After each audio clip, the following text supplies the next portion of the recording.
Hello friends, welcome to Nanjil home cooking. இன்னைக்கு நம்ம பார்க்க போறது ஒரு different style egg குழம்பு ரெசிபி. இது முட்டைய ஆவியில வேக வச்சு எடுத்துட்டு அதுக்கு அப்புறம் தான் குழம்பு பண்ண போறேன். இப்போ வாங்க வீடியோக்குள்ள போய் இது எப்படி பண்ணலாம்னு பார்க்கலாம். ஃபர்ஸ்ட் முட்டைய ஆவியில வேக வச்சு எடுத்துக்கலாம். அதுக்குள்ள மசாலா பொருட்களை பார்க்கலாம். 3 முட்டை, 1 கப் அளவுக்கு தேங்காய், 2 வரமிளகாய், 3 சின்ன வெங்காயம், 1 டீஸ்பூன் சீரகம். இப்போ இந்த மசாலா பொருட்கள் எல்லாத்தையும் நம்ம இப்போ அரைச்சு எடுத்துக்கலாம். இப்போ ஒரு பவுல்ல முட்டையை உடைச்சு ஊத்திக்கலாம்.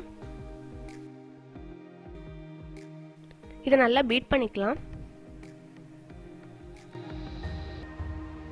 இப்போ எக் நல்லா பீட் ஆயிடுச்சு. இது கூட நம்ம அரைச்சு வச்சிருக்கிற மசாலா பொருட்களை சேர்த்துக்கலாம். 1/2 டீஸ்பூன் மஞ்சள் தூள், தேவைக்கேற்ப உப்பு.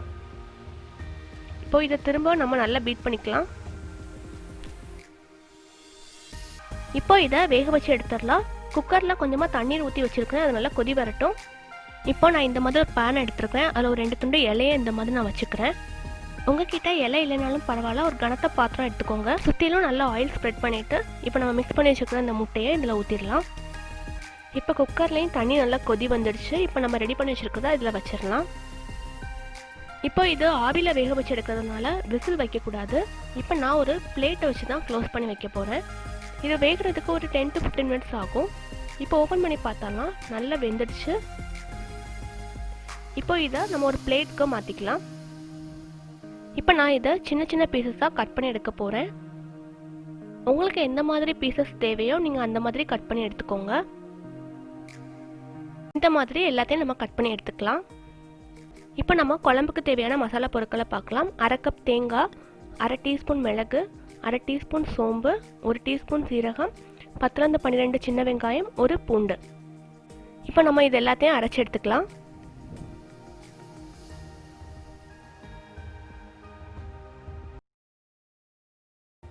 குழம்பு பொடி 2 டேபிள் ஸ்பூன், புளி கரைசல் தண்ணி 1 கப், மஞ்சள் பொடி 1 டீஸ்பூன், கடுகு உளுந்தம்பருப்பு 1 டீஸ்பூன், தாளிக்கிறதுக்கு கொஞ்சமாக கருவேப்பிலை, கொஞ்சம் வெங்காயம். இப்போ நம்ம குழம்பு ரெடி பண்ணலாம். எண்ணெய் ஒரு 2 டேபிள் ஸ்பூன் அளவுக்கு எண்ணெய் ஊற்றிக்கலாம். நல்லா சூடானதுக்கு அப்புறமா கடுகு உளுந்தம்பருப்பு அது நல்லா பொரியட்டும். பொரிஞ்சதுக்கு அப்புறமா வெங்காயம், கருவேப்பிலை இரண்டையும் சேர்த்து நல்லா வதக்கி எடுத்துக்கலாம். வெங்காயம் நல்லா வதங்கிடுச்சு. இப்போ குழம்பு பொடி, மஞ்சள் பொடி சேர்த்து நல்லா வதக்கிக்கலாம். இது நல்லா வதங்கினதுக்கு அப்புறமா புளி கரைசல் தண்ணியை நம்ம ஆட் பண்ணிக்கலாம். இப்போ நல்லா கிளறி விட்டுக்கோங்க. இது நல்லா கொதி வரணும். இப்போ நல்லா கொதி வந்துருச்சு. இப்போ நம்ம அரைச்சி வச்சிருக்கிற மசாலாவை சேர்த்துக்கலாம். இப்போ நல்லா கிளறி விட்டுக்கோங்க. இப்போ இதுக்கு தேவையான அளவு நம்ம உப்பு சேர்த்துக்கலாம். கொஞ்சமாக குழம்புக்கு தேவையான அளவு தண்ணி நம்ம சேர்த்துக்கலாம். இப்போ இதை நல்லா கிளறி விட்டுக்கோங்க. நல்லா கொதி வரட்டும். கொதி வந்ததுக்கப்புறமா நம்ம ரெடி பண்ணி வச்சுருக்கிற முட்டையை நம்ம சேர்த்துக்கலாம்.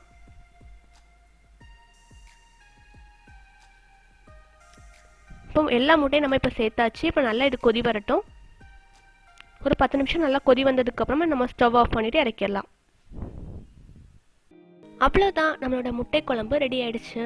இதில் நம்ம தேங்காய் இதெல்லாம் சேர்த்துருக்கனால முட்டையோட ஸ்மெல் எதுவுமே இருக்காது.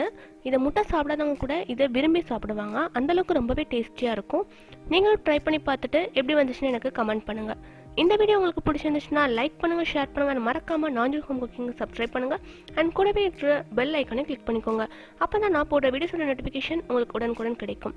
இன்னும் ஒரு சூப்பரான ரெசிபி பார்க்கலாம். Until then, bye and thanks for watching.